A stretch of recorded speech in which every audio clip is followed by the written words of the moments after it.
Vous sentez cette douce odeur de plastique neuf, ce tableau de bord qui brille comme un diamant sous les tropiques? Alors oui, acheter une voiture neuve, c'est le rêve, surtout quand on vit en Martinique. L'un des endroits au monde où on achète le plus de voitures neuves par habitant. Oui, devant la Chine, juste derrière les États-Unis, rien que ça, oui, rien que ça. Mais pourquoi? Alors que la vie est plus chère ici, que les salaires sont plus bas, que les voitures coûtent plus cher, les Martiniquais continuent de se ruer sur des véhicules sortis tout droit de la concession. Mais parfois je me demande quel est ce besoin viscéral de devoir vouloir rouler dans une voiture neuve, comme si c'était un signe de réussite sociale. Je vous laisse me le dire dans les commentaires. Dites-moi, est-ce que c'est juste de l'amour ou une mauvaise stratégie financière, un manque de stratégie financière? Parce que désolé d'être direct, une voiture, ce n'est pas un investissement. C'est exactement une machine à perdre de l'argent, un siphon à budget. Dès que vous démarrez pour la première fois, pouf, 20 à 30% de la valeur du véhicule s'évapore comme par magie. Ça veut dire que si vous achetez une voiture à 50 000 euros, quand vous avez tourné la clé, vous perdez automatiquement minimum 10 000 euros. Et surtout, vous n'avez même pas encore quitté le parking du concessionnaire. Dans cette vidéo, on va démonter le mythe d'une voiture neuve, pièce par pièce. On va parler des chiffres, des décotes, du leasing, mais surtout de bon sens. Mais de vrai bon sens. Et spoiler alert, acheter du neuf, dans 90% des cas, c'est comme acheter une bouteille de champagne pour, par exemple, célébrer un découvert. Ça n'a aucun sens. Mais alors, vaut-il mieux acheter une voiture d'occasion et comment éviter les arnaques? Et surtout, pourquoi les Antilles, en pleine crise de pouvoir d'achat, explosent-elles les compteurs d'achat de voitures neuves? Alors, je vous conseille un peu d'attacher vos ceintures parce que ça risque de secouer. Aujourd'hui, ça va secouer. Et désolé pour ceux qui risquent de se sentir visés, à travers cette vidéo, je ne vise personne. Je souhaite juste vous faire prendre conscience et peut-être éduquer certains devant le fait accompli qu'une voiture neuve, ce n'est tout sauf un investissement. Déjà que la voiture en général, c'est un passif, mais la voiture neuve, là c'est vraiment comme si vous décidez d'offrir de l'argent directement au concessionnaire. Vous sponsorisez l'entreprise du concessionnaire. Alors oui, vous pouvez clairement lui demander de rajouter votre nom au sponsor de l'entreprise. Alors bonjour à tous et bienvenue sur cette nouvelle vidéo. Je suis Gaël et dans la vie, je suis contrôleur de gestion et investisseur et j'aide aussi les particuliers à investir leur argent, à gérer leur budget, à passer d'un état où ils ne savent plus gérer leurs finances à vraiment reprendre le contrôle des choses pour pouvoir investir leur argent et construire, se bâtir un avenir serein dans le calme et pas dans la confusion. Pour tous ceux qui veulent commencer à investir, je vais vous laisser les liens de tous les sites que j'utilise afin de pouvoir investir. Vous trouverez aussi dans la description de la vidéo un lien de mon tableau de budget que j'utilise depuis que j'ai 18 ans. Je vous l'ai mis en brut, en dur. Et là, vous n'avez plus d'excuses pour ne plus gérer vos finances. Et ceux qui veulent aller plus loin, vous pouvez aussi réserver une consultation finance totalement offerte avec moi. Vous trouverez le lien dans la description de la vidéo. Passons au sujet du jour, la fameuse voiture neuve. Valable aussi pour la France et valable aussi pour la Martinique, mais encore plus pour la Martinique parce que là, c'est du grand n'importe quoi. Bienvenue dans l'un des plus grands mystères économiques de France. Les Antilles, malgré des revenus plus faibles, un coût de la vie plus élevé et des prix de véhicules neufs carrément indécents, on achète des voitures neuves comme des tipins. En 2024, la Martinique a vendu 14 600 voitures neuves. Et la Guadeloupe, 15 800. Ça vous paraît peut-être banal, mais petit détail, ça représente 41 voitures neuves achetées pour 1000 habitants. Ce qui classe la Guadeloupe 6e et la Martinique 7e au niveau mondial en termes de voitures neuves achetées par habitant. Juste derrière le Canada et les États-Unis, mais accrochez-vous bien, devant la Chine. Oui, la Chine, 1,4 milliard d'habitants et des dizaines de constructeurs. battu par nous, petit pays, la Martinique. Franchement, si on voulait être champion du monde, mais c'est dommage que ce soit dans ce domaine. Alors, est-ce que vous sentez le paradoxe là ici? On a ici un vrai paradoxe. Ces chiffres viennent de médias italiens qui a effectué ce classement de véhicules neufs achetés par habitant. Et il a classé les territoires selon leur pouvoir d'achat automobile. Mais ici, en Martinique, ou aux Antilles plus généralement, le pouvoir d'achat, c'est comme un super pouvoir qui s'ignore. Parce que dans la vraie vie, les Antillais se battent avec des hausses de prix qui sont indécents, mais aussi avec les mêmes galères qu'on a dans d'autres territoires, même sur le territoire national. Donc, des factures d'énergie, de consommation d'énergie qui sont en hausse, et exactement les mêmes galères de fin de mois qu'on a dans d'autres départements. Et donc, en fait, c'est un vrai super pouvoir, le pouvoir d'achat qui s'ignore. On ignore totalement ça en Martinique. Voilà, ça n'existe pas pour nous. Ton histoire de pouvoir d'achat là, faut que j'achète ma voiture neuve, c'est tout. Alors, posons-nous la question, pourquoi tant de voitures neuves? Parce que sinon, ce serait pas correct de faire cette vidéo dans un seul sens. Parce qu'aux Antilles, la voiture neuve et la voiture en général, ce n'est pas juste un moyen de transport. C'est un statut social. Waouh! Une extension roulante de votre propre réussite supposée. C'est ce que vous garez fièrement devant la maison. Ce que vous exhibez en silence au feu rouge, par exemple. La voiture neuve est un symbole. Et les symboles, ça se négocie pas sur le bon coin. Et ce symbole, tu vas le trouver. Voiture à forte valeur. Pour des gens qui sont considérés comme ayant un bon revenu, tu vas le trouver garé dans pas mal de cités. Pas mal de logements sociaux. Pas mal de logements pour les gens à faible revenu. Et ajoutez à ça l'impact psychologique de la voiture d'occasion. On ne sait jamais et tout. Moi, j'aime pas avoir des pannes souvent, donc je préfère acheter du neuf. Et si la voiture était accidentée et qu'on a caché des choses, ah non, non, non, moi je préfère du propre et tout, sentir l'odeur du neuf, etc. Ça, je préfère ça. Et le résultat, c'est qu'on préfère surpayer une voiture que de ne risquer un mauvais coup.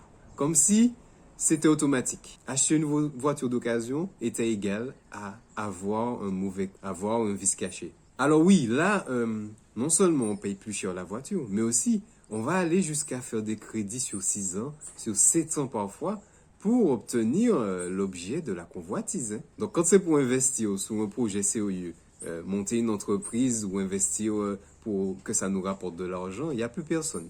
Mais pour investir dans des objets lumineux et tout, qui vont nous permettre de masquer notre statut social, ça, c'est nos limites. Et ce n'est pas tout, car certaines concessions locales entretiennent ce biais.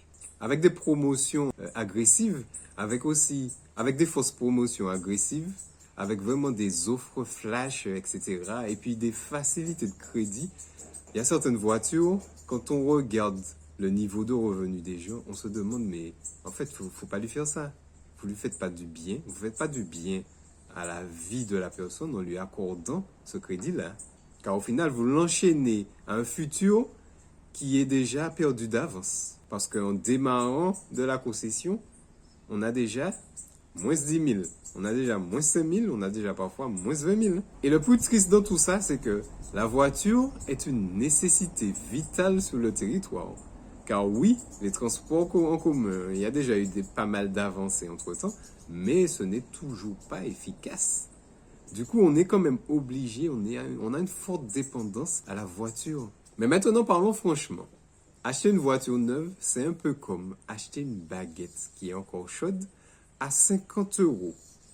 Et peut-être quelques temps plus tard, elle aura refroidi et là, vous allez la payer à 1 €. Mais c'est exactement ça qu'il faut comprendre avec la voiture neuve. La baguette est chaude, je la paye 50 €. Et puis, quelques temps plus tard, on la met à côté de ses autres copains et tout. Elle a refroidi et maintenant on se dit, bah, elle est plus chaude, hein. Donc, on va la payer 1 €. Ouais, 1 € c'est bon pour toi. C'est bon. Parfait. Ben, c'est exactement ça, la voiture neuve. Elle sent bon, elle est belle et tout. Tout le monde la regarde passer.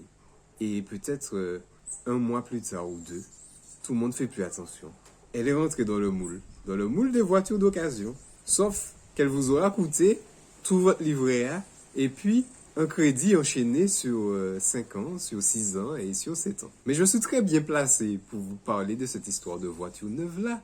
Parce que quand j'ai eu mon premier CDI à 21 ans, j'avais pas encore compris tout ça. Et la première chose que j'ai fait, c'est d'aller acheter une voiture neuve. Donc vraiment, je l'ai testé, je l'ai éprouvé, j'ai compris la douleur de payer un crédit et tout. Ça te saoule au bout d'un moment. T'en as marre de voir ce montant-là qui passe sous ton compte comme ça, alors que tu aurais pu l'utiliser pour, je sais pas, partir en vacances, aller découvrir le monde et tout, faire autre chose, investir dans de l'immobilier, investir dans de la bourse, voilà, toutes ces choses-là qui peuvent te libérer en fait de la charge mentale que tu as d'aller travailler, d'aller te réveiller pour gagner de l'argent. Voilà. Donc voilà. Et parlons maintenant de la décote, ce fameux mot poli bien emballé qui veut dire perte de valeur du véhicule. Mais moi, j'aurais plutôt remplacé le mot décote par jeter de l'argent à la poubelle, sponsoriser le concessionnaire, frais de sponsor du concessionnaire, 10 000 euros. Allez, voilà.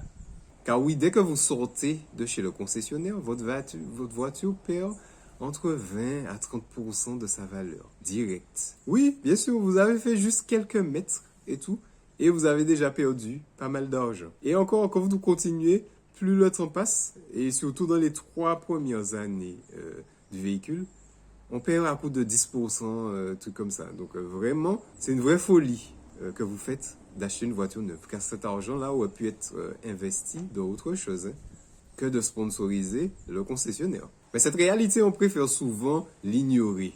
Parce que le neuf, c'est rassurant. Pas de panne, pas d'historique, on parle sur une page blanche, pas de rayons bizarres. Et surtout, la garantie constructeur. Ouais, la fameuse garantie constructeur. Bref, la tranquillité d'esprit, mais qui coûte très cher. Prenons l'exemple d'un Volkswagen, on va dire Tiguan.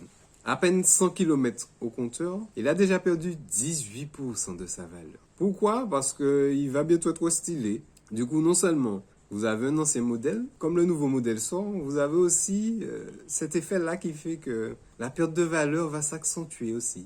Alors que ça reste un véhicule que vous avez entre les mains. C'est la même fonction. Vous conduire d'un point A à un point B. Autre piège, beaucoup de marketing. Aide à la reprise. Série limitée. Offre exceptionnelle jusqu'à samedi 12h. Tout est fait pour que vous croyez que vous réalisez une bonne affaire. Et surtout, tombez dans le piège d'aller essayer la voiture. Là, vous l'avez essayé et là, on déclenche dans votre cerveau l'aversion à la perte. Quand vous avez essayé la voiture, comme naturellement, on a l'aversion à la perte, tout ce qui nous appartient, on a du mal à nous séparer de ces choses-là. C'est pour ça que pas mal de maisons, des fois, se retrouvent encombrées avec beaucoup d'objets, etc. Parce que l'être humain a l'aversion à la perte. Donc, un truc que vous n'utilisez pas, bien souvent, votre cerveau va vous dire, mais non, tu l'as acheté, bon, ça va servir peut-être un jour, machin. Et résultat, des fois, 10 ans après, vous n'avez jamais utilisé l'objet qui encombre votre espace visuel. Eh bien, c'est exactement ça qu'on déclenche dans votre cerveau. Vous allez faire l'essai de la voiture. Et là, c'est comme si la voiture vous appartient déjà. Donc, difficile ensuite, après, psychologiquement, de se dire, allez, bon, je vais pas la prendre, en fait. C'était bien de la conduire, elle est douce par rapport à ma voiture, tout ça, et tout. J'ai pas de bruit, tout ça, la clim fonctionne bien, tout va bien, et tout. Et au final, on se retrouve piégé. Donc, surtout, encore une erreur, petit bonus à ne pas faire, allez essayer le véhicule et le rouler, hein. Là, c'est foutu. Et pendant ce temps-là, les voitures d'occasion se bonifient. Et donc, du coup, on retrouve des voitures qui ont genre 40 000, 30 000, 50 000 km. On peut les retrouver pour moitié prix du neuf. Et ce sont des voitures encore récentes qui parfois, souvent, ont peut-être 3 ans. Et une bonne affaire de voiture d'occasion peut faire 200 km sans broncher, avec juste des pièces d'usure. Mais non, mais en fait, non. Non. Mais non, mais qu'est-ce que je raconte là? On préfère l'odeur du neuf. C'est pas la voiture qu'on préfère, c'est l'odeur du neuf. Et puis pouvoir se garer devant notre maison avec la voiture et pouvoir rouler avec et montrer que oui, on a acheté une voiture neuve. Voilà. Et le pire de tout ça, c'est que sur la voiture, quand vous roulez, c'est pas écrit voiture neuve, hein, et tout. Et même si c'était écrit voiture neuve, mais qu'est-ce que cela change vraiment, concrètement? Mais bon, après, comme je dis souvent, c'est à vous de faire les bons choix. Soit vous souhaitez vous envoyer devant et ne pas se retrouver à la retraite en mode j'ai plus rien, je suis fauché, j'ai passé toute ma vie fauché et tout. Ou soit, vous faites les bons choix dès maintenant. Alors oui, une voiture neuve, c'est la facilité. Hein. Ils reprennent votre voiture, votre ancien véhicule, vous allez en concession, vous faites votre crédit et puis voilà. Mais c'est le meilleur moyen de transformer votre argent en gaz d'échappement. C'est exactement ça. Vous transformez toutes les économies peut-être que vous avez mis pendant 5 ans, vous l'envoyez dans la voiture neuve et voilà, et ça part en fumée. Gaz d'échappement. Et là, dans ce cas-là, il n'y a pas trop de filtre à particules. Hein. Tout s'évapore. Vous tournez la clé en récupérant la voiture dans la concession et vous avez laissé évaporer 10 000 euros, 15 000 euros.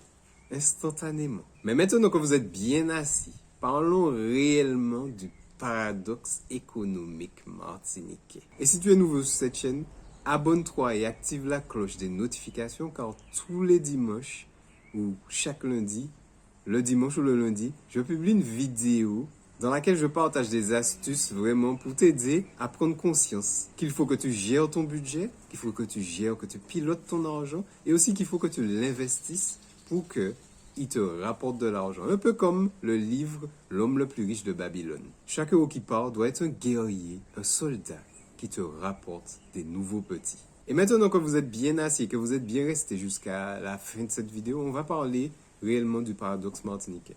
Non seulement on aime acheter des voitures neuves chez nous, donc visiblement c'est rentré presque comme une culture, mais derrière ça, on paye déjà les voitures beaucoup plus chères qu'en métropole. Oui, la même voiture, même marque, même modèle, il y a un supplément exotique dessus, bien épicé.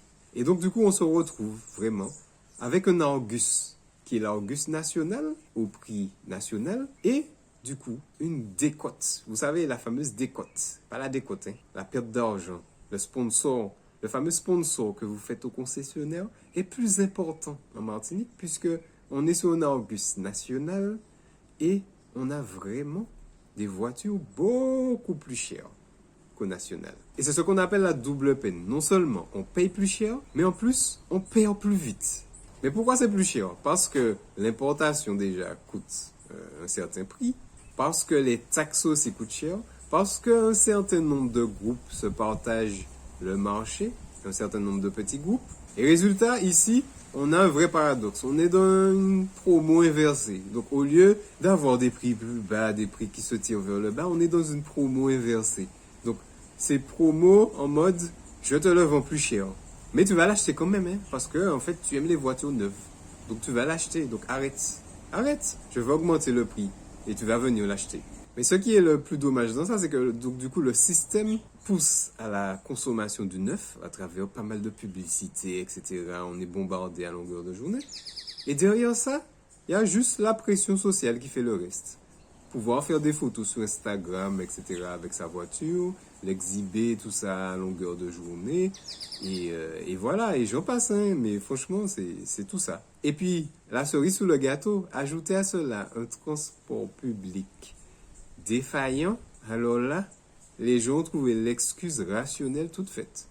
Mais tu penses bien, Jean-Pierre, que je ne peux pas acheter de voiture d'occasion. Parce que si elle tombe en panne, comment je fais pour aller au travail avec le transport public actuel? Et c'est là que réside toute l'ironie. En voulant afficher son succès, on creuse petit à petit sa dette, son déficit, son découvert bancaire.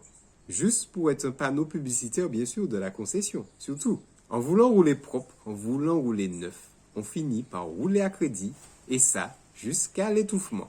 Et à un moment, il va falloir remplacer le moteur. Ben, sur cette chaîne-là, je vous apprends à remplacer votre moteur. Bon, maintenant qu'on a démonté la voiture neuve, hein, donc là, elle est en pièces détachées, on va maintenant parler de la voiture d'occasion. On y arrive, la voiture d'occasion. Acheter une voiture d'occasion, ce n'est pas plonger dans un monde de pièces détachées et de réparation. Je vous assure que non. C'est surtout savoir chercher, prendre son temps. Je répète, prendre son temps. Ne pas acheter dans l'urgence, sous la pression, pour éviter les pièges et les arnaques. Prendre son temps de comparer, prendre son temps de chercher, de voir toutes les options possibles, de chercher la fiabilité du véhicule. Est-ce qu'il y a beaucoup de retours en concession? Est-ce qu'il n'y a pas des problèmes majeurs liés à un type de véhicule? Prendre son temps de comparer les choses. Pour mettre un peu les motifs de côté et investir cette fois-ci dans une voiture, même si ce n'est pas un investissement, puisque la voiture de base est un passif. Mais dans ce cas-là, vu qu'on économise l'argent du sponsor de la concession, affecter cet argent-là à autre chose. Par exemple, pour acheter des crypto-monnaies. Autant mettre cet argent-là en crypto-monnaie que de le mettre dans un véhicule pour sponsoriser la concession. Bon, je dis ça, je dis rien. L'achat malin, c'est aussi l'achat avec une vision long terme. Si vous prenez par exemple une voiture qui a été neuve, qui a juste 3 ans et tout, une voiture mise en circulation il y a 3 ans, super bien entretenue, etc. Mais en fait, vous évitez une grosse partie de la décote, la fameuse décote du concessionnaire, la fameuse décote de l'Argus.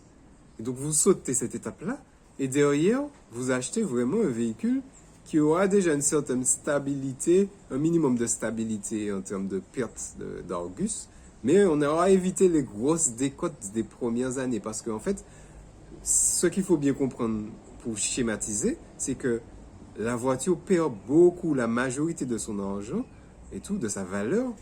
En fait, elle perd cette valeur-là dans les premières années. Et en vrai, le luxe aujourd'hui, ce n'est pas de rouler dans une voiture neuve, c'est de rouler libre. Libre de crédit, libre de concession, etc., etc.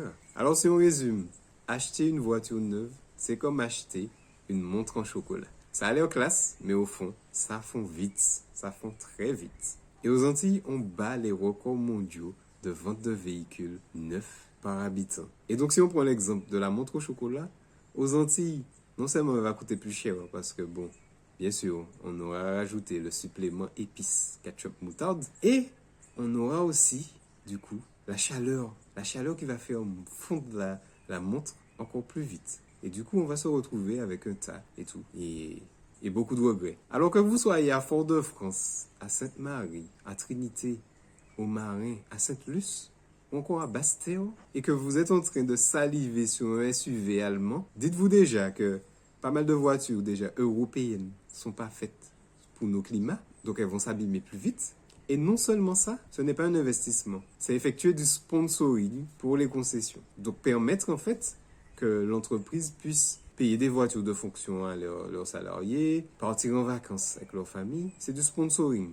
Donc, en résumé, si cette vidéo vous a fait économiser 5 000 euros, 10 000 euros, 15 000 euros, mettez-moi juste un petit like ou un commentaire et partagez cette vidéo aussi autour de vous, car vous aussi, vous pouvez être acteur et permettre vraiment à quelques personnes autour de vous d'économiser 5 000, 10 000, 15 000 euros, parfois même 20 000 euros. Et surtout, n'oubliez pas, peu importe les choix que vous faites, achetez du neuf ou d'occasion, l'effet cumulé de vos petites actions, de vos petits choix que vous avez pris à un moment donné, de manière réfléchie, de manière stratégique ou de manière totalement irréaliste, cet effet-là, sous le long terme, jouera en votre faveur ou en votre défaveur. Peu importe les choix que vous faites, il y aura des conséquences, positives ou négatives. Sur ce, bonne semaine, bon dimanche, et on se dit à la semaine prochaine pour une nouvelle vidéo afin de vous aider à mieux gérer vos finances et on avance ensemble sur ce chemin de l'investissement.